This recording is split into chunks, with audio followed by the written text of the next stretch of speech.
So if one asks, is there something inside the Jewish tradition of value or perspective that would help us make decisions on a day-to-day basis? The themes repeat. We have a responsibility to be creative in our lives, to improve the lives of others. That's number one. Number two, the biggest deciding factor, determining factor in how we live our lives has to do with, are we sensitive to the pain of other people?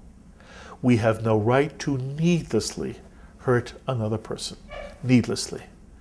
And then life is often more complicated. Very often it's not easy to know how one balances possible two hurts. To what extent do I have a responsibility to sacrifice myself to avoid hurting another human being?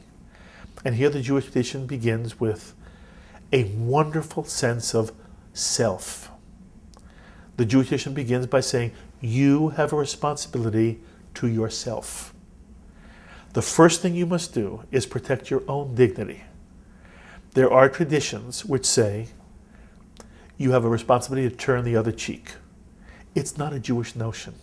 The Jewish notion is not if one slaps me on the right cheek, I give him the left cheek.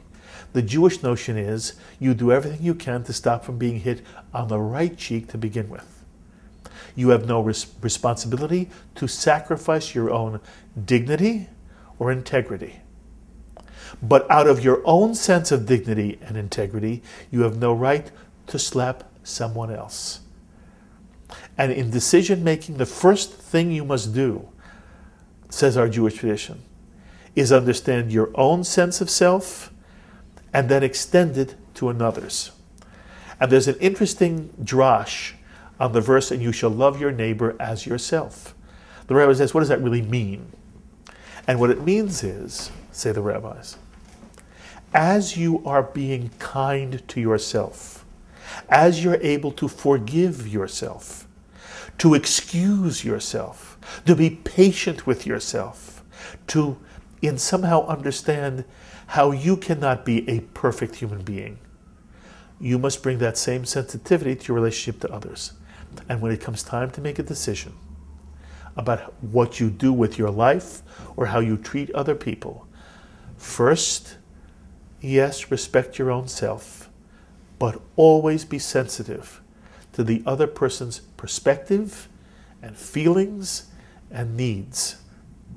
And the decisions you make must in some way make you feel that you are in tune, responding to the loveliest part of the divine in the world. When we do something lovely for another person, it is not merely self-serving. The Jewish tradition does not tend to say, if you're nice to other people, they'll be nice to you. First of all, it's not even true. You're nice to other people because it's the right thing to do.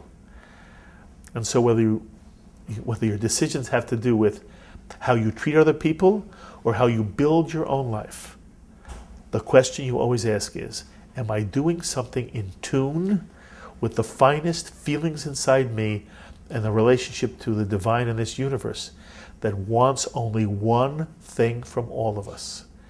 To be as lovely and gentle and kind a human being as we possibly can be.